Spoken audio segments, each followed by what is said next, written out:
Ulangan pasal 26 ini merupakan bagian dari khotbah, bagian akhir dari khotbah Musa yang terakhir sebelum bangsa Israel masuk ke tanah perjanjian.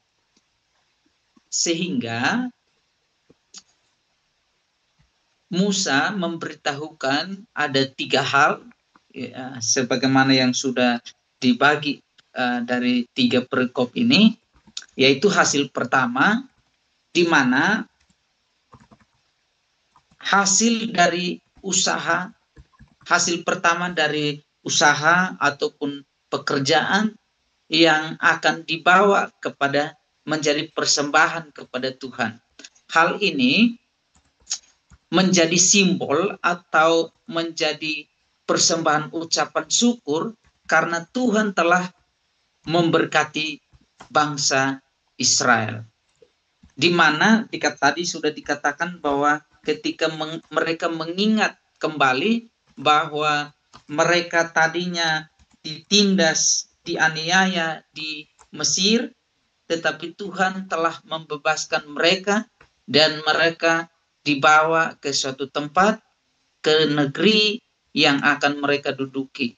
Dan mereka diingatkan oleh Tuhan melalui Musa untuk ketika hasil pertama dari pekerjaan mereka, dari kebun mereka, dari pertanian mereka ataupun apapun itu, mereka memberikan hasil pertama kepada Tuhan, dan itu menjadi sebuah persembahan syukur karena Tuhanlah yang menjadi berkat bagi mereka. Kenapa?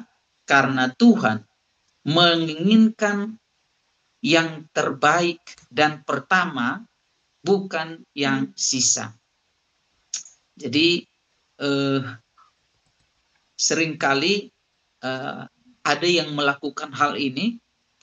Hasil pertama ini, kalau mungkin yang kerja kebun, maka disebut adalah buah sulung. Ketika panen pertama itu, kalau di kampung kami, ketika panen pertama itu, maka mereka akan membawa hasil panen pertama ke gereja, dan barulah panen berikutnya mereka kumpulkan untuk bawa ke tempat lumbung mereka. Nah, itulah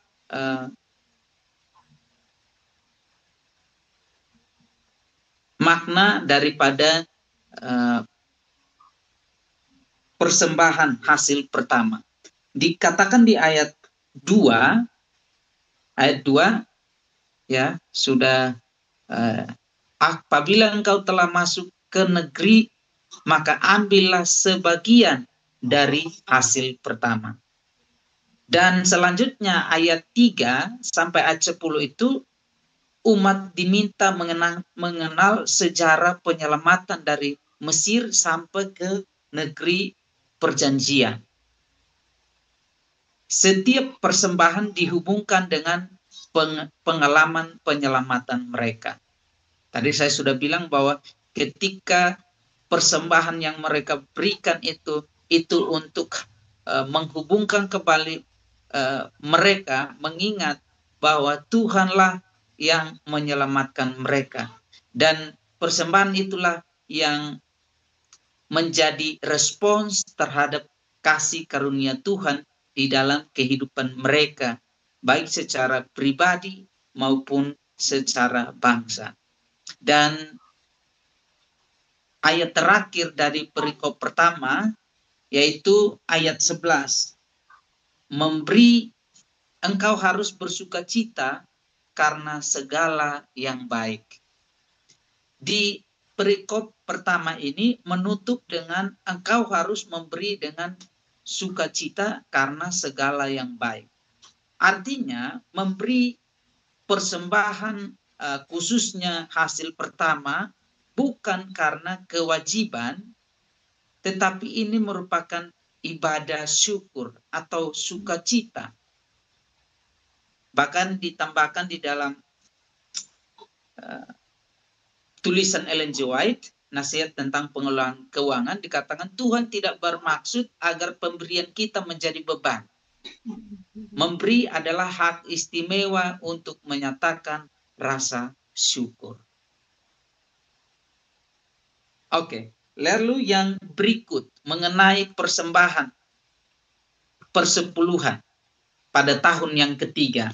Di dalam ayat 12 sampai ayat 13 disebutkan tahun ketiga tahun persepuluhan dan diberikan kepada orang Lewi, orang asing, yatim piatu dan janda. Nah, ini memiliki makna bahwa memberi tidak hanya mendukung ibadah, tetapi memberi persembahan dan persepuluhan juga menjadi tanggung jawab sosial. Yaitu persepuluhan dan persembahan itu akan menjadi tanggung jawab sosial setiap bangsa Israel, khususnya kepada orang-orang yang membutuhkan dan juga orang Lewi yang memang secara khusus mereka melayani di bait suci. Sehingga itu menjadi saluran berkat dari bangsa Israel kepada mereka yang membutuhkan. Nah, ini juga menjadi bagian kita, ya. Ketika kita memberi, maka di situ kita sudah melakukan tugas dan tanggung jawab kita, bukan sebagai kewajiban saja, tetapi menjadi tanggung jawab kita terhadap kebutuhan, menjadi saluran berkat bagi orang lain, bagi mereka yang membutuhkan. Dan dikatakan bahwa persembahan persepuluhan itu memang tidak boleh dilakukan secara sembarangan atau dalam keadaan najis. Karena itu harus disertai dengan penghormatan dan kesucian. Bahkan umat Tuhan harus memohon berkat dari Tuhan atau berdoa agar Tuhan memberkati negeri mereka. Itu terdapat di dalam ayat 15. Dan ketika ini bekerja secara kolektif, secara bersama-sama, maka Tuhan akan memberkati bukan hanya berkat secara pribadi, tetapi juga ada berkat kolektif bagi kelompok atau bagi umat-umat Tuhan secara keseluruhan. Di dalam Ellen G. White, tulisan Ellen G. White jilid 6 halaman 384, kesaksian bagi jemaat, dikatakan ketika umat Tuhan setia dalam mengembalikan persepuluhan dan persembahan, berkat akan datang bukan hanya secara pribadi tetapi juga secara bersama. Nah, ini adalah janji bahwa ketika umat-umat Tuhan setia mengembalikan persembahan persepuluhan, maka berkat itu juga akan datang kepada mereka bukan hanya secara pribadi tetapi juga secara bersama. Dan di akhir daripada khotbah daripada Musa ini, dia menutup dengan pemberitaan hukum Taurat, atau kalau di sini membuat janji kembali untuk ketaatan kepada Tuhan. Dikatakan di ayat 16-17, umat menyatakan komitmen mereka untuk taat pada semua perintah Tuhan. Mereka memperbaharui janji mereka, ketaatan mereka kepada Tuhan. Nah, ini memiliki makna bahwa ketaatan bukanlah sebagai suatu hal yang hanya secara legalisme, tetapi menjadi respons dari umat dari bangsa Israel khususnya pada waktu itu kepada kasih Tuhan. Nah, selanjutnya di dua ayat terakhir,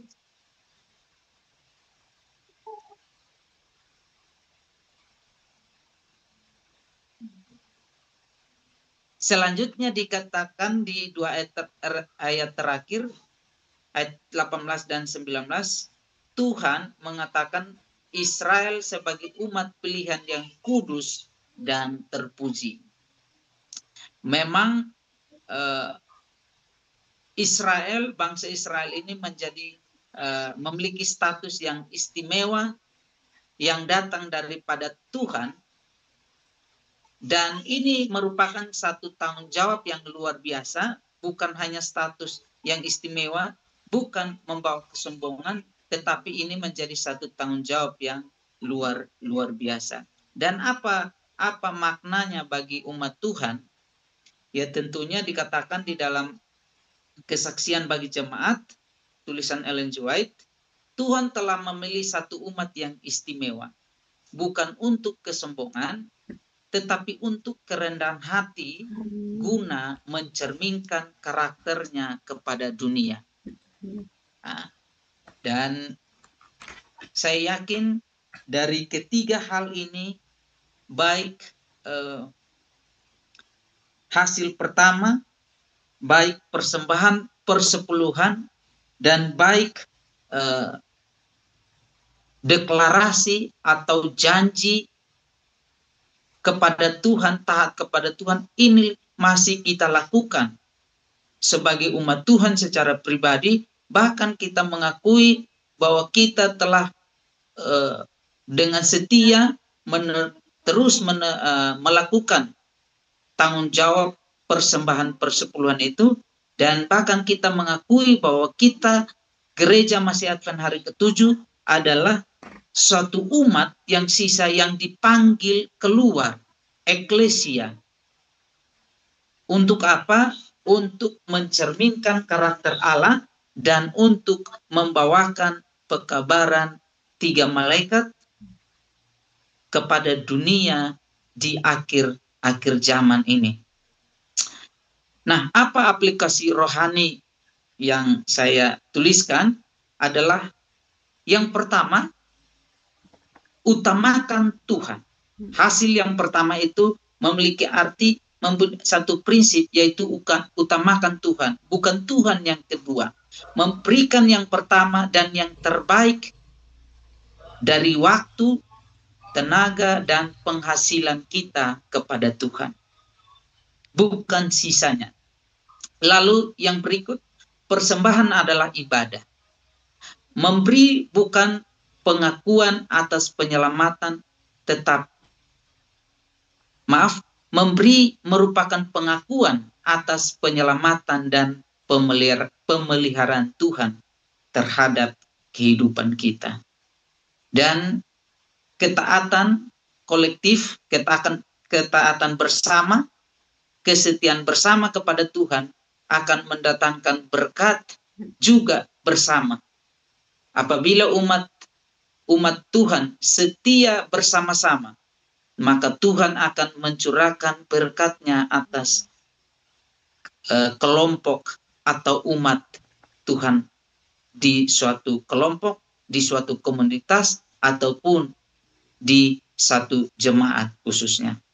Dan yang terakhir, identitas sebagai umat yang kudus, umat yang istimewa, umat yang dipilih, memiliki aplikasi bahwa Gereja Masih Advent Hari ke-7, khususnya Jemaat Bukit Jaitun yang terkait di dalamnya, mengajarkan bahwa umat Tuhan dipanggil untuk hidup berbeda dari dunia dan menjadi terang. Itulah pelajaran rohani